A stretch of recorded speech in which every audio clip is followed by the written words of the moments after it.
everyone, I'm so happy to be here. Today we have a new original hunter joining our roster, and that is Meri Laine. In addition to Meri Laine joining the ranks, we will also be going over 2 brand new Sungjinu weapons, showing off some new story content, and Rakapasa is joining the Workshop of Brilliant Light, along with so much more. So we're going straight into one of the newest weapons in Sungjinu's arsenal, and the first stacking weapon, which is the Transfiguration Key. So this Transfiguration Key is going to be a sort of like magical weapon. Yeah. Its basic attack is going to be Jinu attacking the enemy by summoning a Morph Beast's Fist. It deals increasing dark elemental damage and applies a weak elemental accumulation effect. When the final hit of its basic attack lands, it knocks down the target. Its core attack has Jinu warping the area to pull enemies in. That triggers an explosion. This deals a high level of dark elemental damage, applies a weak elemental accumulation effect, and when this skill hits, it inflicts the airborne effect. And the weapon's skill is Morph Beast Strike. The Morph Beast rampages, wiping out enemies. This deals dark elemental damage, applies a heavy elemental accumulation effect, and when the final hit lands, it knocks down the target. Amazing. How about we take a little peek at the weapon in the game? So I know this is the first for us, but we're going to show off in the training room a little bit about what the weapon can do. And as you can see here, we have equipped the new Sungjin legendary skin, complete with custom ultimate animations and everything like that. So we'll see that a little bit later in the stream, but just wanted to tease that for you guys a little bit. So let's see what this key can do. And sorry to answer a couple questions in the chat. Sorry, this key is not a key to neither mine nor Jackie's hearts. Unfortunately. However much you may want it to be, sadly that is not the case. It is just a key to do this, which is a bunch of random cool fists, which I think might even be cooler than a key to my heart. Only a key to your success within combat. Someone's grandma told them all this already. God dang it. Gotta watch out for those grandmas that are in the loop. So yeah, these are the basic attacks and core attacks, as you can see. It does do elemental stacking, and it does a lot of fun. I really like the animations. It looks so great. Really good. It matches the color scheme of the uniform. Right? Absolutely. The color palette of pairing the new Jinu costume with this weapon, peak aesthetic. Absolutely gorgeous. It's not as like pink and red as our outfits, but you know, those like amazing like ethereal purple effects, just so good. And then I think we're gonna get into the next weapon, but I think I'm gonna showcase a little bit of what it looks like so you can get a little sense of teasing before we show it off. And so this is the Winchester Rogue. Ooh. Ah. And then go ahead and take it away, Jackie, of what the Winchester Rogue can do. Well, its basic attack has Jinu firing consecutive shots that deal increasing dark elemental damage. When the final hit lands, it inflicts the airborne effect. The core attack of this weapon is Jinu fires a shot imbued with special power. This deals a high amount of dark elemental damage, and when it hits, it inflicts the airborne effect. And its weapon skill is Doomsday. Jinu reloads and fires special rounds that explode in succession. This deals dark elemental damage, and when it hits, it inflicts the airborne effect on the target. Okay, how about we see how these weapons work in the newest Workshop of Brilliant Light? I'm really excited because we are going to show off Rakapasa in the Workshop of Brilliant Light. And just to give you guys a little bit of context, easy mode, you can see the difficulty over there. And then you can see the normal mode of what it is, 27 million, 2.7 million. It's a number with so many zeros that I can't necessarily parse it that quickly. I'm like, how many? Excuse me? So we're gonna do the easy mode today just so we can, I'm conscious of your guys' time. I know that yesterday you guys like, hurry, the update's almost done. So we're gonna go through the easy mode as fast as we possibly can. But we're also gonna show off the new weapons and the new hunters along the way. So hopefully you guys can enjoy that. And I saw a lot of people in chat were saying like, we did put the thumbnail for this as CM Jackie and I with like pretty mean looking faces, and someone said pass this on, and they're like, you guys changed the faces. But yes, I appreciate you guys fitting in. We look pretty cool in that. I got like boy band vibes, or some kind of like music group. BTS who? Yeah. It's us. Okay, cool. So we have the Winchester Rogue and then the Transfiguration Key, and this is the dark team I'll be using. And with a little sneak peek of another skill that we have We'll be sharing Another later. skill, another skill. First, we have to defeat Brute Rock, his little minion, before we can get to the Monarch of Steel himself. So my goal is to beat this, but not so fast or you guys can't see the fight much. But you know, we'll just have some fun with it no matter what, right?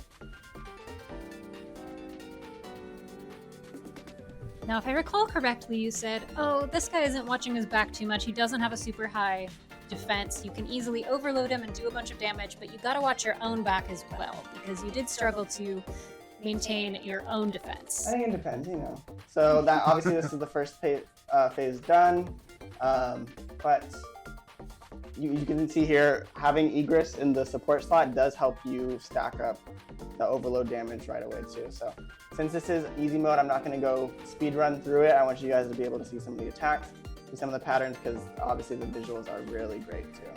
But he does pack quite a punch when you are challenging in the medium. It's a good thing that you have got a weapon that packs a punch of its own, or several at once. Like, oh my god, like that, the Rogue, it feels really good too. I want to see if he has any other modes, because this is like the first time I've been basically seeing exactly what all he does. Okay, wait, quickly press the designated keys. Okay, so it's like a little tug of war. Well, are you gonna win the tug of war? Okay, Yes. you did.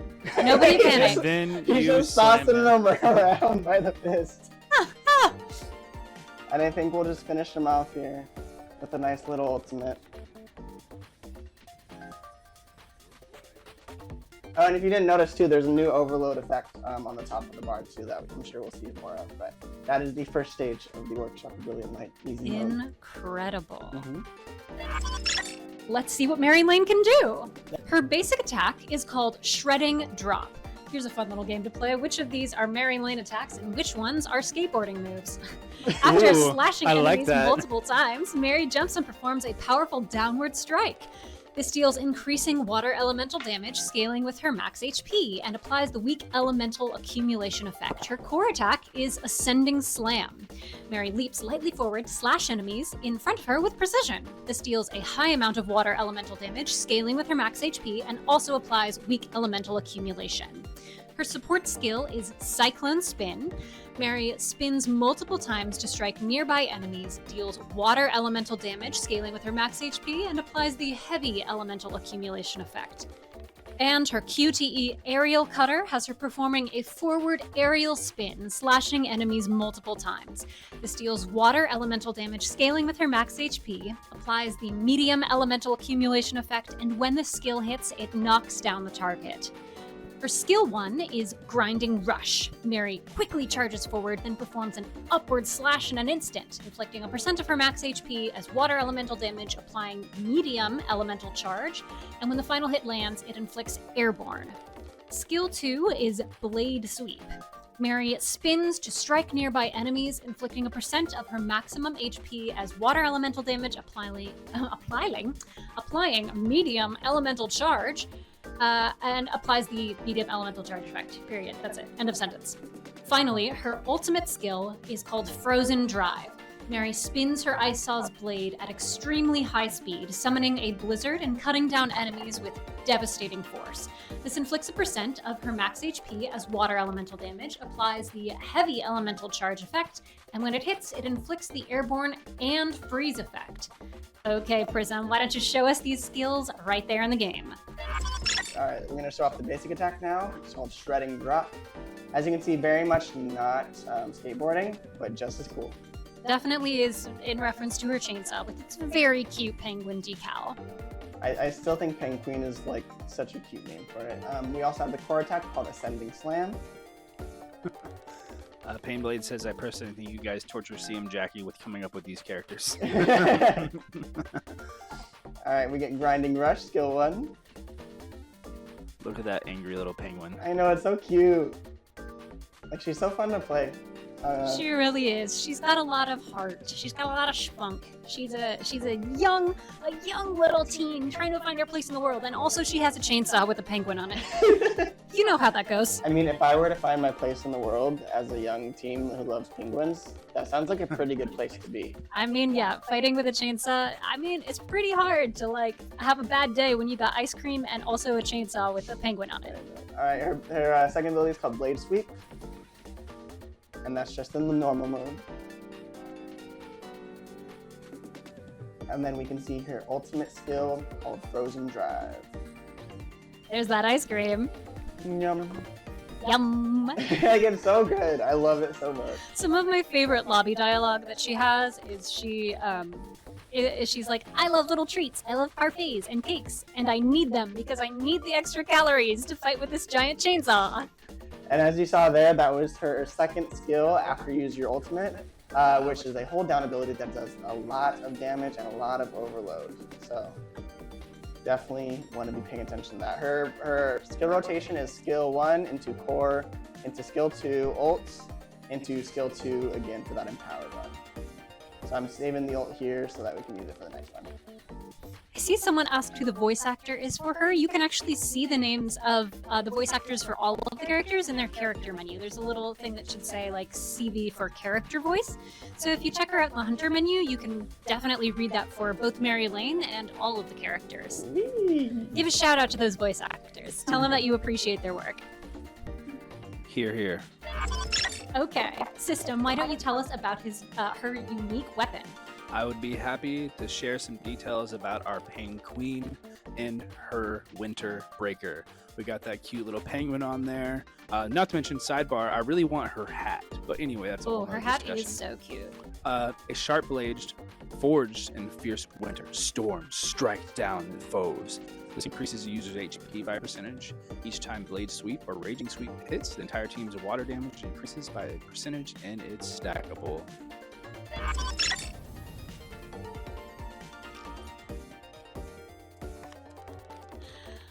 So this is our segment to give you a little sneak peek about our new hunter's backstory, so that you know what they're all about. Since our latest hunter is Meri Laine, that's who we're going to be talking about today. She's also known as Miliana Shelley. That was her original name before she was adopted, or Penguin to her friends. If you've noticed the sort of penguin theming for her character, it was her childhood nickname. She's got an incredible photographic memory, and she struggled for many years to find a family that would adopt her. She grew up in sort of the Nordic area of the world with several other kids at her orphanage, and she's grown up both in Germany and Finland. After she was adopted, while trying to meet up with her friends on a family trip, she was captured by a villain who has mind control powers that hurt her friends in order to jumpstart an awakening. But after she's rescued by Leonard Neerman of the Richter Guild, she joins his guild full-time as an employee. She wields, obviously, this magical chainsaw, and it's got her favorite animal on it, the penguin. And that penguin on her chainsaw is the one that she calls Penguin. Leonard becomes a sort of older brother-type figure to her and looks after her in particular because she got her abilities so young, much like his own younger brother, Bjorn. The English localization team was working on the quips for this character and sort of tried to frame them in a way that reflects what we learned about her personality from the character breakdown, which is that she's a more tsundere or like hot and cold personality type. Like a lot of teenagers, when she's embarrassed, she gets kind of sassy. We also looked into some Finnish turns of phrase to see if there were any that we could use in English that would also make sense in English and give her a real sense of like being from that part of the world. And there weren't a ton of them that made sense in English, but we learned a couple that we found really fun. So let me share a couple of those with you. Apparently, there is a Finnish turn of phrase that translates to black out one's attic, which means to pass out. Kind of like how Americans say, he knocked my lights out. If you black out one's attic, then you knocked him out. To go to gingerbread, or to break like gingerbread, means to go totally wrong. Which is basically what Rock Pasa was doing. Everything went totally wrong in that last fight with you, Prizm. And then out like a snowman means the same thing as sort of like out of left field, meaning that is not at all relevant to what we're talking about. So, speaking of something that is out like a snowman... Now it's time for a look at the news story chapter. We've got a couple pieces of the news story to check out. I think we've got chapter 30 and 31 plus a couple side chapters. These side chapters are taking place sort of in the same time and place as the chapter 30 and chapter 31, which both take place over the portion of the story where Jinu goes to Japan to deal with the S-rank dungeon break, where a bunch of giants have taken over Tokyo. And it goes through several beats of this different story, several different enemies that he faces, and several different challenges that he faces. And then you can see that sort of battle from other people's perspectives through the side chapters. Yeah, and then obviously we get to fight some insanely huge, and I mean, when I mean huge, I'm going to show you what I mean by huge. Oh boy. New, basically, I don't even know how to describe it, new monster, like... Just unearthly power that you are facing off against in this chapter. Yeah, so we're going to show you one of the cutscenes and one of the intros. We're not going to actually fight the boss because I want you guys to be able to experience that yourself, but man, am I excited for specifically this boss coming up. Oh my gosh. This one is an original to the game, an original boss that we've added in obviously to the game that fits within this arc, right? There's a lot of different giants that Jinu faces and we don't see him face all of them. So this one is one in particular, and the first time Prizm saw it, he was like, oh wow. And I was like, yeah, right man? Yeah. Like, mama, there goes that man. Like, whoa! Yeah. People are asking for basketball Cthulhu. Sorry, I references. cannot give you Cthulhu. But what can I give them? What can you give them? Cthulhu, the madness of the deep sea. Oh my goodness. This is Cthulhu's brother or cousin. Or perhaps cousin. Or perhaps a fusion of multiple Cthulhus together because Cthulhu. it's just a cheap trick to make Cthulhu stronger. Like, I'm not even gonna move. Like, it's Just a tremendous boss you have Look to at its face eyes. here. I know. Yeah. Oh, the glow behind his eyes. Ooh. oh, like the scale of this Cthulhu, she, him, it, This they, creature that shows up creature. and immediately decides to murder you. massive. You know how that goes. Like, whew. It's crazy. Like, there's so little words that I have for this. Like, I'm reading chat now. It's just like, holy like, whoa. That's what I got. It's a big boy Truly. or girl or Truly huge creature right here. But yeah, that's one of the that's an new Eldritch bosses. Horror's dad right there. Absolutely. Yeah, so that's one of the new bosses coming out to the game, and I'm excited for you guys to experience the new story. Game original and Webtoon original both coming to the game soon. Fabulous. So that's just one of the bosses you have to look forward to in these story chapters, and I hope you enjoy them all. Let's take a look at some new events. Yeah, it is the time for the Romantic Valentine's event. Right after I show you guys the Legendary Skin one more time, because my goodness. It is so cool. It's art, it's the cinema, it's beautiful. It's art and cinema. It's true. And so you can see here, these are some of the rate infos that you can get to collect this skin. And then in the event shop, this is what it looks like in the US. And then you got the free one over here. So this is what it takes to get the legendary skin. I'm like, the animations are incredible, as you've been seeing. And this is what I was referencing before. He is no longer just standing on the ground in his outfit. Now he's levitating. That aura is on another level. Another level. Gravity-defying aura. Yes. Amazing skin. All right, let's check out this Romantic Valentine's event. Oh, silly me, I forgot to show you guys during the fights. We got to see the costume of Meri Laine as well. You have the chroma here, of course, too. Cute. Cute, nice and pink penguin. Penguin King? Penguin? Yeah. Penguin? Yes. And then we got, obviously, the Sweet Dreams after class. Like I mentioned, she's been working several jobs. So in addition to being a hunter, she apparently is also working at a cafe. Maybe that's where she gets all her ice cream. It's gotta be. I mean, listen, if you like two things in this world, one of them is penguins and the other one is sweets, a cafe is not gonna be the worst place to work. You can get sweets that are shaped like penguins. It's so good. Perfect. She's so cute. Okay, back to the event. Here we have, I'll show off the main rewards first and foremost, so you can see what all it goes into here. Right here is the FSR Water Hunter Selection ticket. So if you want to help build out that team so that you can use with Meri Laine, that's a good place to get it. You get the SSR weapon, Hunter weapon here as well. And then some great rewards like the Marks of Time 3. On my personal account, that's what I'm missing a lot of on the third one. I have like the final form, but not the third one a lot. And then you have some other great rewards here, like the Legendary Scale Rune Chest, and then Master Chests, and so much more. But I think it's time, actually not yet. We'll also show off, there's also a boss challenge here with what I believe is the new boss, Wise Destroyer Stormhorn. Looks really great. And so you can see it goes all the way down here to level 114, which is pretty poppin'. And you can see that it goes down to a little over 2 million power to defeat at that level. You also have Shining Opportunities, and this is the rewards for that. And then the check-in as well. But you can see here, Romantic Valentine's Day, all these missions, and then you get a bunch of gold. All right, so let's see, we have the dice game coming back, and then we have some armor challenges, accessory challenge, growth challenges as normal as well. But let's move on to the next various improvements. So over here, as you probably saw earlier, Sungjin, the level cap is now 140, so y'all can get as powerful as level 140 can grant you. And then there is a new job as well, in which you can get, if you're not feeling stunned enough to wear that legendary skin, you can get this nice purple and orange fit he's got going on.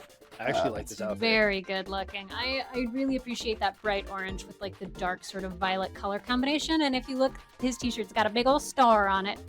And that's me. I'm the star when I wear the outfit. That's true. I feel like you're a star when you're not wearing it too. I'll appreciate it. But yeah, this is the Monarch of Shadow's Savior. So you can see all the things that you require to unlock it, and everything like that. And so one of the things that you can also get in this update is the new skill rune, Phantom Strike. So this is, not only do we have the accumulation overload, elemental accumulation weapon for the first time for Sungjin, but we also have an elemental accumulation skill. And so here we have Phantom Strike, which was the dark one I was using, in which it also helps with the dark core attacks.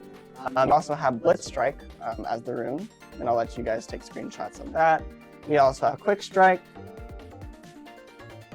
Veiled Strike, and last but not least, Severing Flash. So yes, great new skill. It was a lot of fun to use. It's really cool. That's right, preliminaries are here. So I'm hoping all of you guys in chat have already qualified, got those 1,000 season points this last month or so, around there, and are ready to sign up for the preliminaries and for the championship. So this week, once the update is live, you'll be able to sign in for the championship in-game after being qualified with the above what I just mentioned. What you're going to do is, like last year, there's going to be a how to sign in. In the menu content, there'll be the championship icon in the middle. You're going to click that icon, and then you're going to say, I'm signing up and I'm ready for the preliminary stages. And so what the preliminary stages will be an online competition in which the top 3 of each league, being Korea and the Global, will then proceed to the offline finals in Korea. It will be at the same location, the Jamsil Dian Coliseum, as last year. And there's going to be so much competition, fun, and a lot more afterwards as well. So chat, how many of you guys have qualified for the preliminary stages? I'm genuinely curious, because guess what? Your boy did as well. I'm competing. I'm not going to get anywhere near top 3, but I qualified. You're doing your very best, and that's the best you can do. That's very true. We believe in you. Oh, you guys think I can make it all the way to the Korea's main stage? Put your skills on the line, man. You're the best. You're the best around. Yep. We are getting copyrighted. Whoopsies. Oh boy. Someone said no. Not me, I'm busy. That's entirely understandable, yeah. I mean, so, hey, for the kids, Zaf, me and Hunchon have co-hosts this year. I promise I won't cuss, and Zaf is an AI, so he won't even need to see it. I don't know, we might need like a face reveal from Zaf. Like, maybe that'd be pretty good. I'm just kidding. X is saying I need some special training. Oh, special training from X to make it all the way to the finals. It'll just tell me everything I need to do, so it's just his strategy. Shove a mic in your ears. Someone else said you need some training. Someone else said not me. It's true though. But you know, we'll talk. We'll see how things can go. We're definitely in the planning phase of a lot of things that are happening. So I'm really excited for SLC and everything that comes with it. And so you can see yes, we're gonna go back to, as you can see, what the tournament looks like, but we also can check out the prizes over here.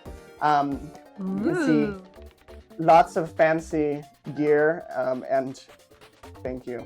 Lots of monies. That's a lot of zeros. That is in Korean won. So fourth place, you get that Samsung Odyssey OLED G5, which is a great monitor. And then first through thirds, you get that Razer Phantom Green Edition set, as well as lots of Korean won, which is a lot of fun. Goodbye, everyone. Stay sharp and level up.